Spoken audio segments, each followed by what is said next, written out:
For thousands of years, the Sphinx has stood watch over the Egyptian desert, commanding and mysterious. Who built this wonder? What purpose did it serve? And could it hold the keys to other ancient mysteries, the collective wisdom of a lost civilization?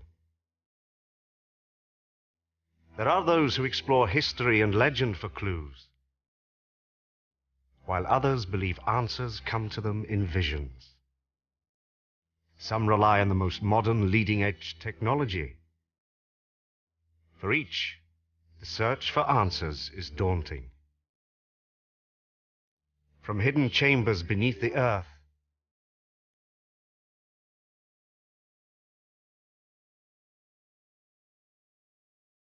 up to the heavens and the stars above.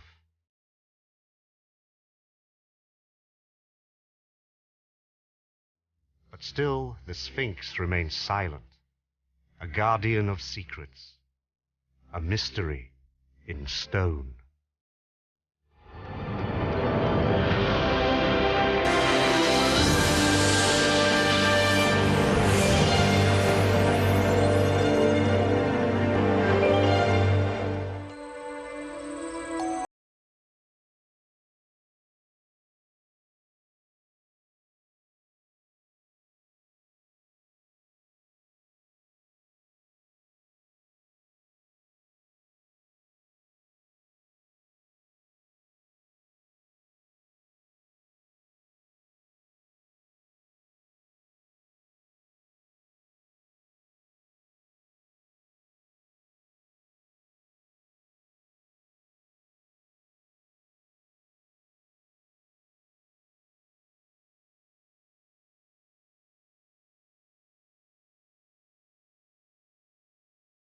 Plateau, almost 400 meters from the Great Pyramids. It depicts a creature half lion and half man. It stands 20 meters tall and stretches 74 meters from the tip of its paws to its tail. But beyond this clear evidence, almost everything else about the Sphinx and pyramids remains shrouded in mystery. Engineer Robert Boval has been fascinated by this riddle since childhood. If you can take the word magic and the word mystery and turn them into stone, you will get the Sphinx. Everybody knows the Sphinx, every schoolboy, every housewife, everyone knows this monument. It evokes mystery to everybody who comes here, from the ancient Egyptians themselves, from the Greeks, from the Romans, from the Arabs, and even today, everybody who's seen this monument feels that it has something to do with life itself, it has something to do with eternity. Boval has dedicated much of his life to solving one mystery. Why did the Egyptians build these wonders? He has developed a fantastic and controversial theory that the Egyptians' inspiration literally came from the heavens. According to Boval, a forgotten civilization designed the Sphinx and pyramids to line up with the stars 12,500 years ago, far back in prehistory. They passed on this blueprint from one generation to the next until 8,000 years later, in the Old Kingdom, a golden age of monument building in ancient Egypt, the pharaohs finally possessed the technology and skills needed to carry out these plans. The driving force behind the ancient Egyptian civilization, behind the people who built these monuments, was the belief that the king, after death, would live forever in the sky. And therefore, it is clear that these structures, these monuments, have something to do with the sky. And if we have the ability to see the sky the way they did, then perhaps we can understand. And therefore, today, we can reconstruct the sky by using computers, and we can see what they saw. And when I saw what they could see, I began to understand. Boval finds his proof in the ancient skies. Through the wizardry of modern computer technology, he travels through space and time at the push of a button and click of a mouse.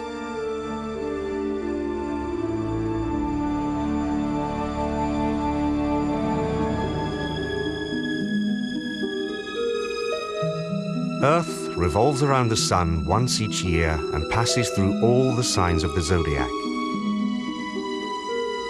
But year to year, there's a gradual shift in the time of year when each constellation rises in the night sky. This change is called the precession of the equinox.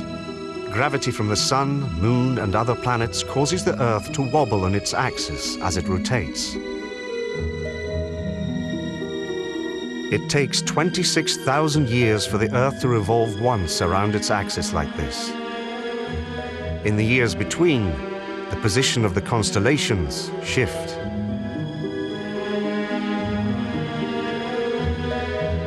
This phenomenon was first explained by Sir Isaac Newton in 1687. But it is only with a computer that we can recreate the night skies over Giza at the spring equinox. Beauval has made an astonishing discovery above Giza.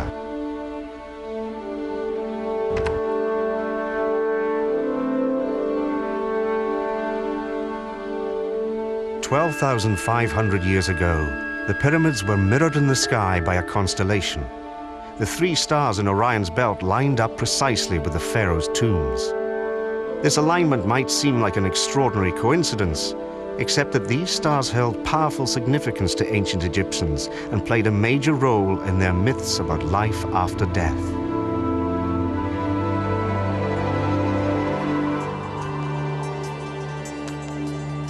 The constellation known as Orion was called Sahu by the Egyptians, a symbol of Osiris, the god of death and rebirth. According to myth, Osiris was murdered by his brother.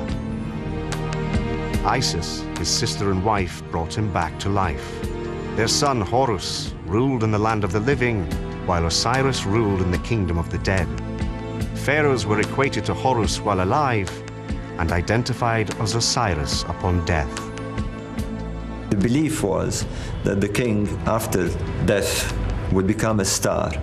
He had to perform, there was a ritual performed on him.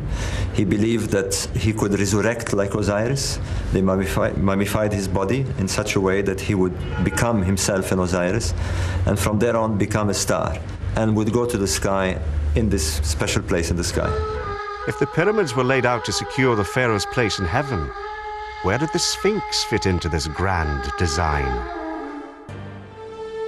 The Sphinx is one of the great man-made mysteries of all time. Trying to work out why it was built, Robert Beauval developed a theory that Egyptians were inspired by the stars. The Sphinx faces away from the west, the realm of the dead, and gazes east toward the land of the living. Beauval believes whatever constellation the Sphinx beheld at the spring equinox signaled the ruling astrological sign of that time. Today, the constellation Pisces rises at the spring equinox.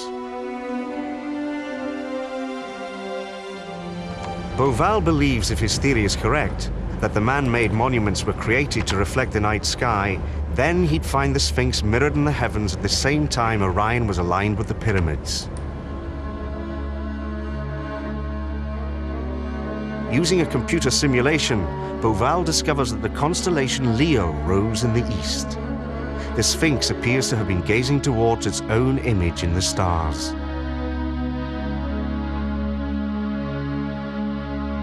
But Beauval's theory about what inspired the Egyptians is as controversial as it is intriguing. Astronomers point out that the stars are not stationary, but are moving through the universe. Thousands of years ago, the three stars did not line up exactly like Orion's belt. And archaeologists also dismiss Beauval. There is no record of even the most basic civilization in Egypt 12,500 years ago. Also, it seems impossible that detailed blueprints for these monuments could have lasted 8,000 years to the time of the pharaohs. Yet somehow, Beauval believes the design survived while the people who created them vanished.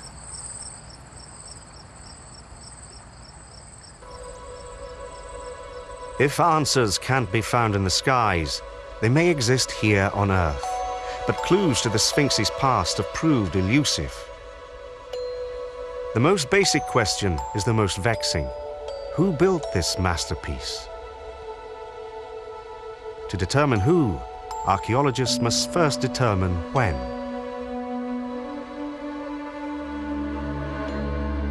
Like Boval, most Egyptologists have long assumed that the Sphinx was built at the same time as its neighbors, the Great Pyramids of Giza. Archaeologists have searched for evidence to confirm this theory. This is a burial site at Giza for many of the men who built the Great Pyramids. They were the pharaoh's master craftsmen, stonemasons, and foremen. Inscriptions on their graves are detailed, revealing what they loved and took pride in. One man boasted of overseeing the construction of one side of a pyramid. But among all these writings, there is not one mention of the Sphinx. Archaeologists have looked for clues about the Sphinx, but despite years of study, the most obvious question is still unanswered. Who built it? An ancient story links the Sphinx to the other wonders at Giza. 1,000 years after the pyramid's construction, an Egyptian aristocrat hunted in the Valley of the Gazelles, near the famous tombs of his ancestors. He was a royal prince, but not the heir apparent. Desert sand had settled around the Sphinx, burying it up to its neck. Seeking shelter from the sun and wind, the prince lay beneath its head. He fell asleep. According to legend, he dreamed the Sphinx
Khephren certainly had the power and ability to create the Sphinx. He ruled at the height of the Old Kingdom, almost 4,500 years ago, when the Egyptian culture, economy, and military first flourished. Sculptors immortalized him with numerous statues. In one, Khephren sits on a throne adorned with lions, the symbol of his godlike status. His formal title was Son of Ra, the sun god. Horus, in the form of a falcon, protected the pharaoh's head with his wings.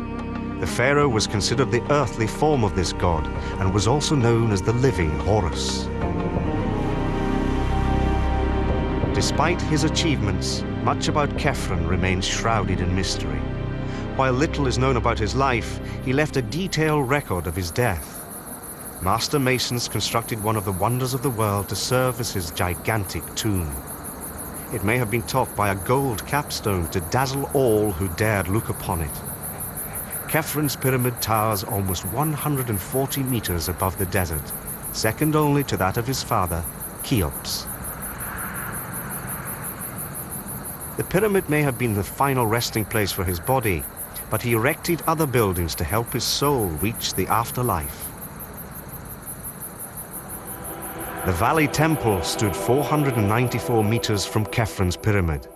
When the pharaoh died, his body was brought here. Priests took charge of his remains and mummified it using long-forgotten techniques. The body and all its organs were preserved for a life in the next world.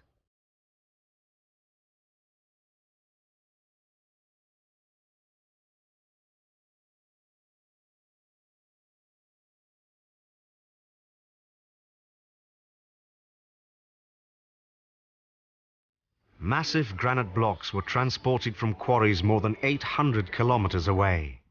Narrow openings allowed bands of light to illuminate the 24 statues of Khephren lining the walls.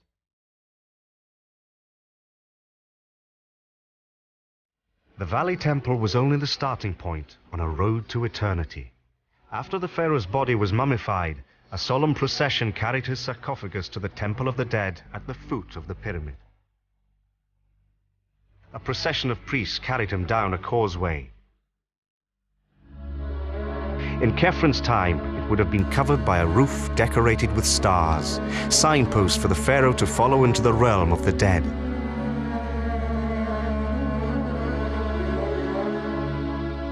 Only ruins remain of the sacred site where the pharaoh's last rites took place.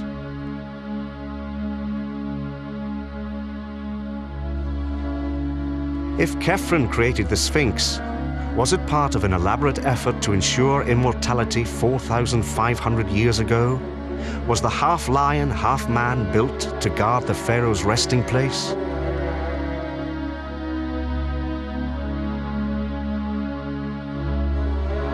Many Egyptologists believe the Sphinx represented Horus, just as the pharaohs did. It faced east and bowed in the direction of the rising sun, its father. And many believe this living Horus had the face of Khephren. Today, graphic artists have created a computer model of Khepren's face. The challenge is to create a realistic copy based on what were often flattering or idealized portraits from the pharaoh's time.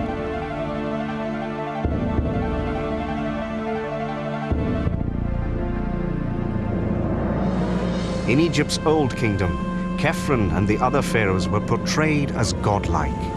Modern graphic artists must filter out the more glorified traits in search of their real features.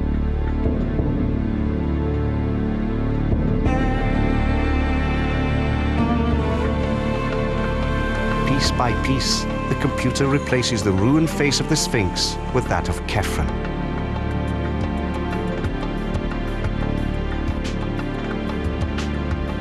This may be how Khephren, the living god of the heavens, would have looked if his face had been carved onto the Sphinx.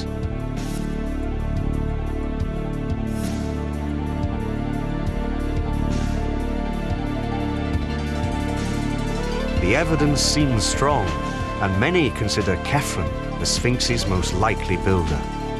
But some experts are not convinced.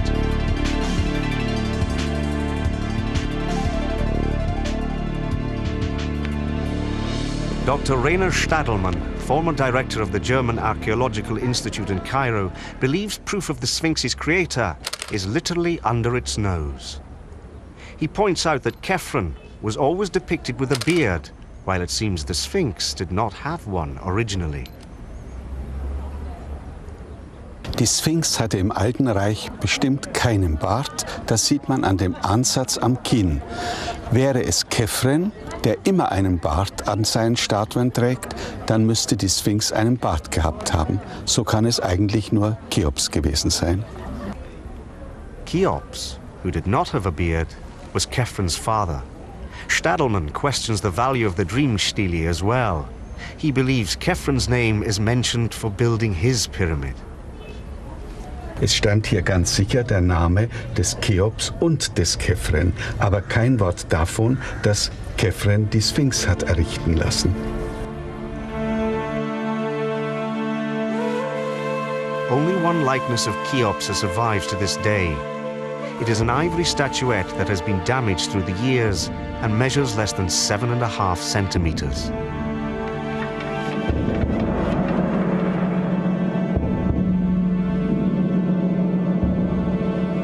Stadelmann has studied the Sphinx down to the tiniest detail. He thinks he can find further proof of Cheops in the clothes it wore. Ein ganz entscheidendes Kriterium ist das Kopftuch. Die Sphinx trägt das ältere Kopftuch, das voll plissiert ist, auch hier über dem Schädel. Die Statue des Khephren hat ein Kopftuch, bei dem nur die Lappen plissiert sind. Vermutlich war der obere Teil des Kopftuches vergoldet. Damit gehört die Sphinx einer älteren Periode an.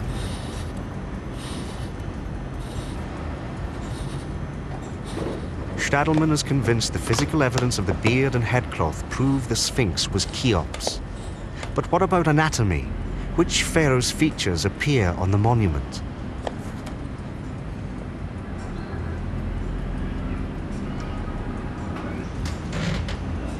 Stadelman sees a closer resemblance to Cheops. He views the almost square shape of the face as a close likeness to the father.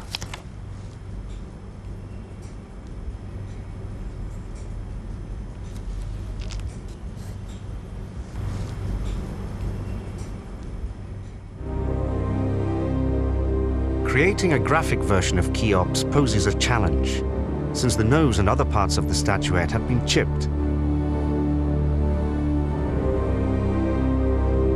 Egyptologists, artists, and anatomists assist in creating a portrait of the king. But this too raises questions.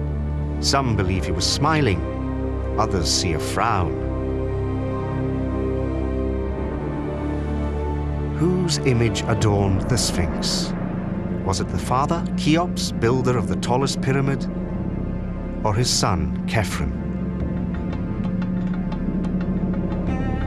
Stadelman believes Cheops, but it may take criminologists, experts in facial recognition, to break this case.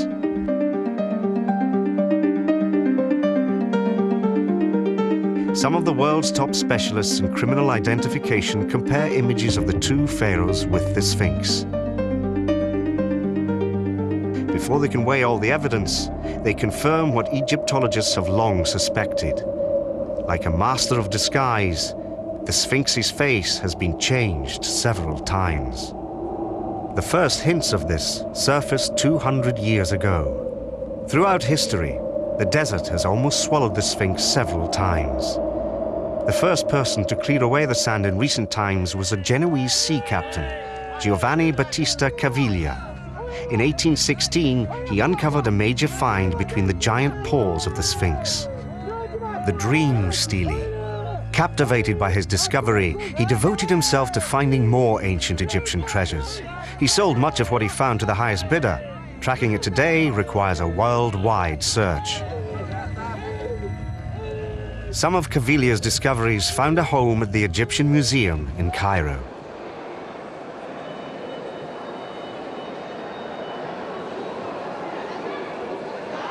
In one of the quieter wings, a remarkable find is displayed on narrow shelves.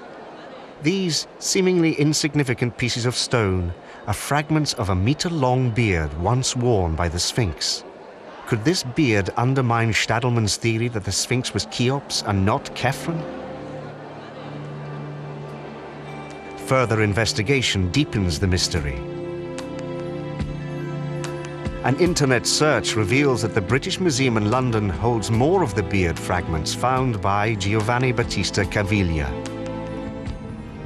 All of the pieces share a crisscross pattern used to depict a braided beard. And braided beards were not in fashion until almost 1,000 years after the time of both Khephren and Cheops.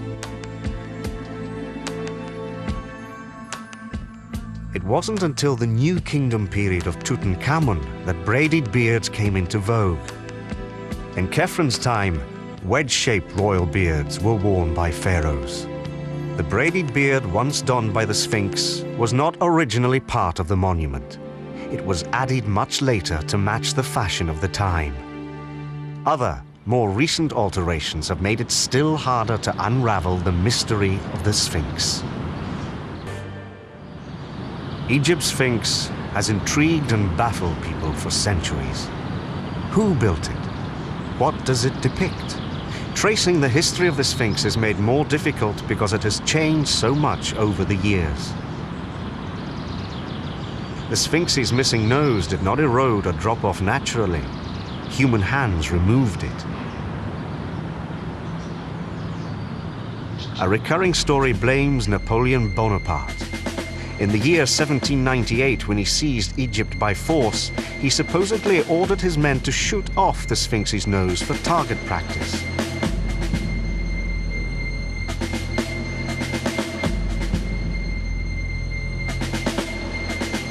But according to historians, it wasn't Napoleon who defaced the sacred monument. The general, who had already made his mark on history, was inspired by Egypt's past. Millennia are looking down on us, he is supposed to have said when contemplating the wonders of Giza. It's probably a fanciful story, but it accurately depicts how he felt. On the 12th of August, 1798, Napoleon toured Cheops' Great Pyramid. In the king's chamber, he asked to be alone. When Napoleon emerged later, he was visibly shaken. For the rest of his life, he refused to talk about what he saw or felt there.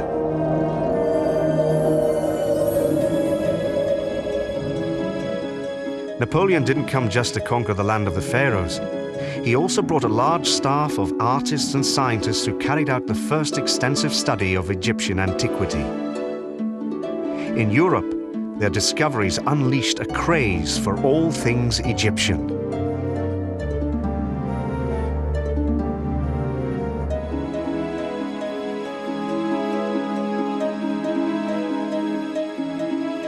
In fact, the defacing of the Sphinx took place before Napoleon's arrival. Artist drawings of that time show the monument without a nose. The French expedition produced the famous Description de l'Égypte, which was a marvel in its own right.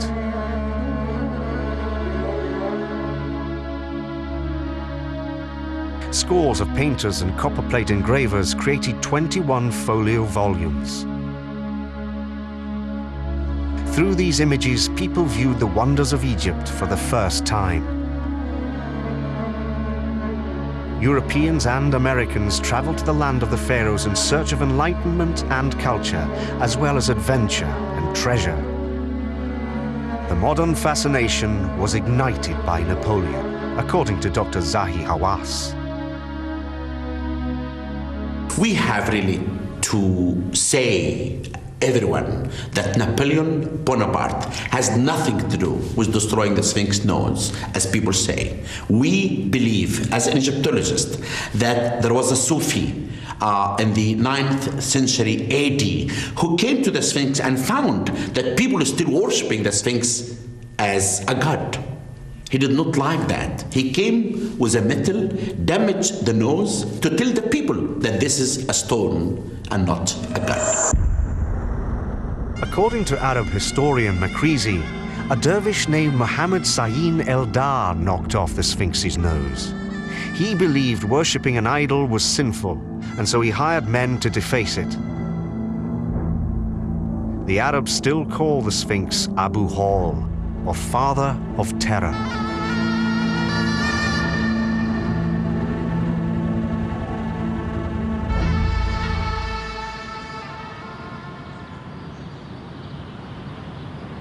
The historian Makrizi goes on to say that after the Sphinx was damaged, the desert sands rose up and claimed the fertile land around Giza.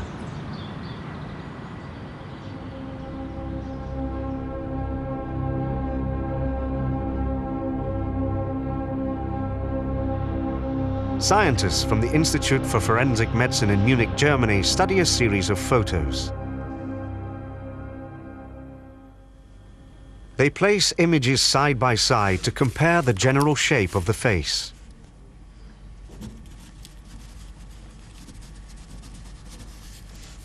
Through the power of computer imaging, they also examine and chart each detail. The ears attract their attention. Khephrun's ears look much like those of the Sphinx. In contrast, parts of Cheops' ears are thicker and curve inward. But there are numerous factors limiting their ability to pass judgment. Obviously, the missing nose poses a problem. It's also hard to judge how accurately the pharaoh's features were portrayed by their artists. And did the Sphinx's masons have to alter the pharaoh's appearance in order to carve it out of a single piece of limestone? After careful study, the forensic scientists reach a conclusion. At best, they feel the evidence rules out Cheops, and they agree that some traits suggest it could be Khephrun, but they aren't convinced. Forensic Detective Markus Schönflug. Nach Vergleich der morphologischen Gesichtsmerkmale sehe ich zwischen Cheops und der Sphinx doch deutliche Unterschiede, sodass ich da eher tendieren würde zu sagen, dass die beiden nicht identisch sind. Zwischen Kefren und Sphinx sieht es da ein bisschen anders aus. Hier sind einige Merkmale, wie zum Beispiel die Ohren oder auch die Unterkieferregion, die hier doch ein bisschen besser zusammenpasst.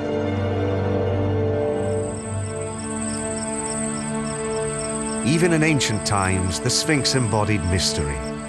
Many believe the Egyptian term horseshoe-shaped for their monuments became the word Sphinx in Greek.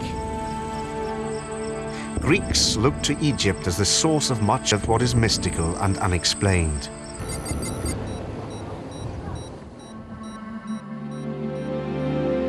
Type the word Sphinx into a search engine on the internet and an ancient Greek myth appears.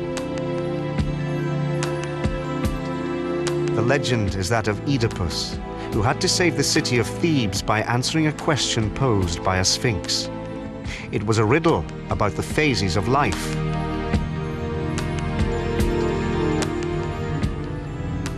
The Sphinx's question: what goes on 4 legs at dawn, on 2 at noon, and on 3 at dusk? Man, answered Oedipus. In the morning of life he crawls on all 4s. In the middle of life he walks on 2 legs. And as an old man, he uses a cane. Defeated, the Sphinx freed Thebes. From ancient times, it has been a common belief that solving the mysteries of ancient Egypt would bring enlightenment to mankind. By the Middle Ages, European philosophers and scientists pored over Egyptian texts in search of answers about nature and life. Around 1460, a body of work called the Corpus Hermeticum was collected in Florence, Italy. Its author was a legendary figure who'd supposedly lived thousands of years before, a character named Hermes Trismegistus. He was seen as the human incarnation of the Egyptian deity Thoth, the god of writing, magic, and science. He was portrayed as a baboon or ibis and had supposedly transcribed all of the collected wisdom of Egypt, a small part of which was contained in the Corpus Hermeticum. In Amsterdam, the Netherlands, the Bibliotheca Hermetica, or Library of Hermetic Philosophy, contains a unique collection of writings, many of which attempt to duplicate or interpret the wisdom of ancient Egypt. Thousands of volumes have inspired some of Europe's greatest poets, philosophers, and scientists. Among the most important are the first printed editions of the Corpus Hermeticum. It was written as a dialogue between the master Hermes Trismegistus and his students, particularly Asclepius, the father of medicine. But this book, which has inspired a quest for knowledge, may not be what it appears. Research has shown the work is probably a collection of teachings from as late as the 3rd century AD, with only a few traces of the ancient Egyptians' wisdom. But seekers continue to look for the one lost repository containing the entire body of human knowledge. In the Corpus Hermeticum, it's recorded that Hermes hid it in the temples of Egypt, and so many have looked for it there. The tombs and temples of ancient Egypt are treasure troves, but not of a lost secret wisdom. They shed light on Egypt's people, religion, and culture. The burial chamber of the Teti pyramid in Saqqara is covered in hieroglyphs telling of the king's ascent into heaven and onto the throne of the next world. Carved into stone for all time, magical formulas detail the metals that breathe new life into the pharaoh. Such stories fired the imaginations of alchemists and helped fuel the myth of a secret repository of Thoth's wisdom. Through history, seekers have followed many clues in their pursuit of answers about Egypt. But Edgar Cayce, an American psychic, may have taken the most fantastic approach in all history. Casey believed he was the reincarnation of a high priest from the island of Atlantis. With a stenographer sitting by, he would fall into a trance. Known as the Sleeping Prophet, Casey performed over 14,000 readings from 1901 to 1944. He spoke when in trance of a hall of records and described its exact position. He said a passageway to a secret chamber would be found beneath the front right paw of the Sphinx. Casey's reputation for diagnosing illness and predicting events such as World War II earned him a wide following. To this day, Casey's heirs and believers hope to prove he was also correct about the Sphinx.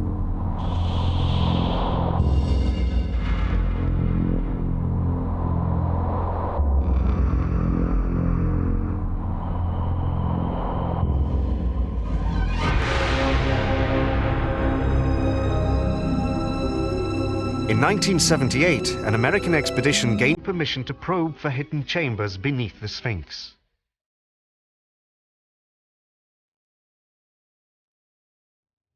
They drilled where seismographic tests seemed to show chambers. Boring through 7 meters of the limestone below the right paw, they found nothing but rock. Their experiment remains controversial to this day. Some claim the drill's vibration almost destroyed the monument.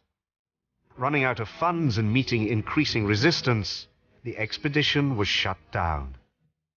Some of Casey's followers feel they were expelled unfairly. They believe there's a conspiracy to conceal the truth. But the Egyptian Ministry of Antiquities counters that cracks in small natural caves in the limestone are what Casey's followers interpreted as hidden chambers.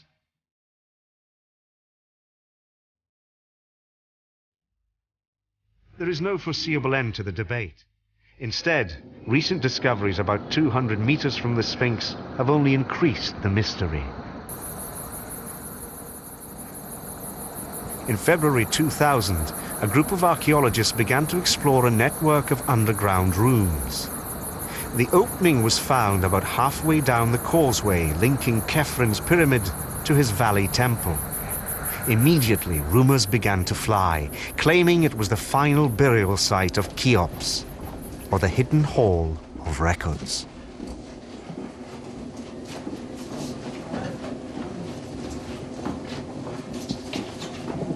The shaft was filled with water until 2000, when archaeologists pumped it out. Few outsiders have been allowed inside, for good reason. The first shaft drops 10 meters straight down.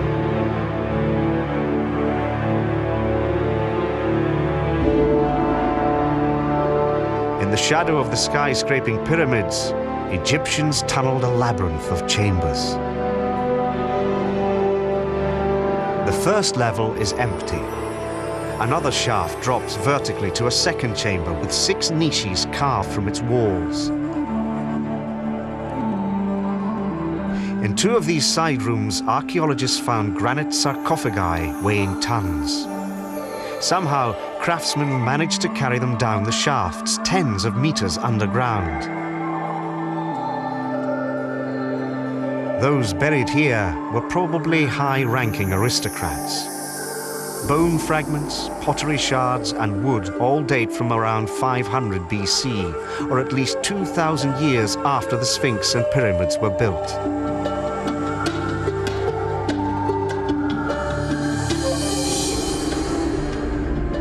The third chamber lies almost 30 meters underground. Here, archaeologists made a sensational find. The Greek historian Herodotus once wrote that the final resting place of Cheops was a subterranean tomb where water surrounded a grave.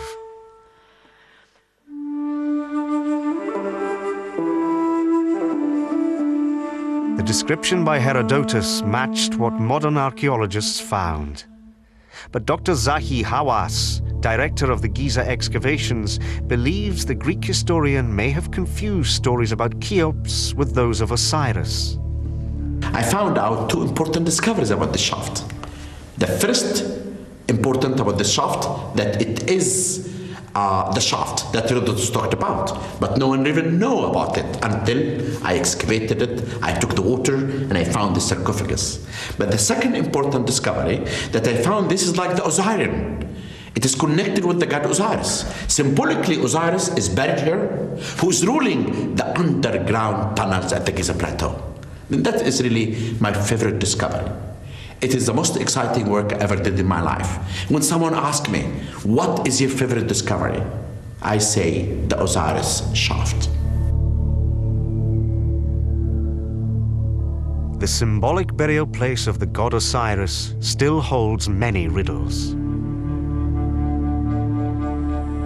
But I did not solve all the mystery. Still, there is something that I did not solve it. That shaft. On the west side, when I entered the inside, it goes for 9 meters. But at the end, it became very narrow. We need an optic camera to send it to see if this shaft is connecting us to the Sphinx or not. Was there a link between the Osiris shaft and the Sphinx? Since the year 2000, archaeologists have explored the Osiris shaft, tunnels carved beneath the Giza plateau. They're searching for a connection to the Sphinx, but have found none so far. The tunnels were dug no later than 660 BC, when the Osiris cult was particularly important. At that time, worshippers paid homage to Osiris, offering him small stelae and statuettes. They hoped to appease the god of the afterlife to ensure their own immortality.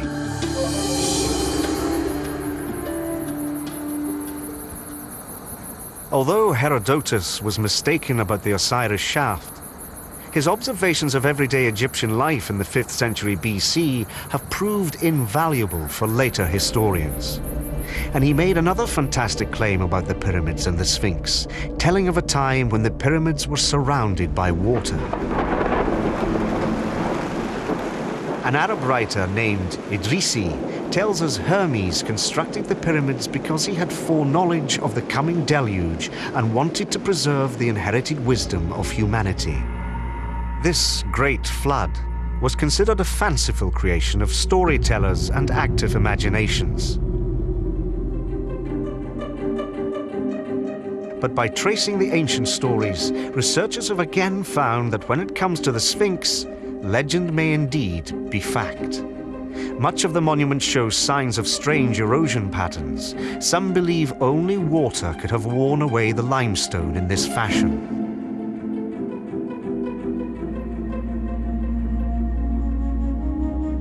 In 1936, the mathematician René Schwaller de Lubitsch traveled to Egypt and searched for evidence of a historic flood.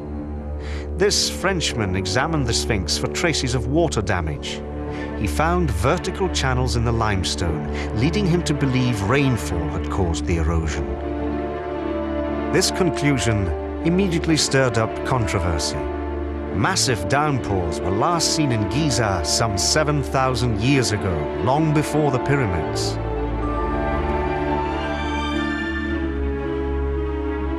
But his theory doesn't seem to hold up under close scrutiny.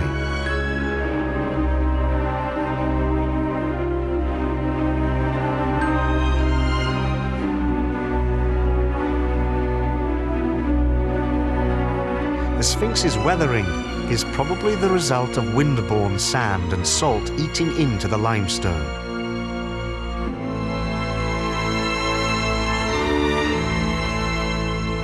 No other monument has inspired so many questions.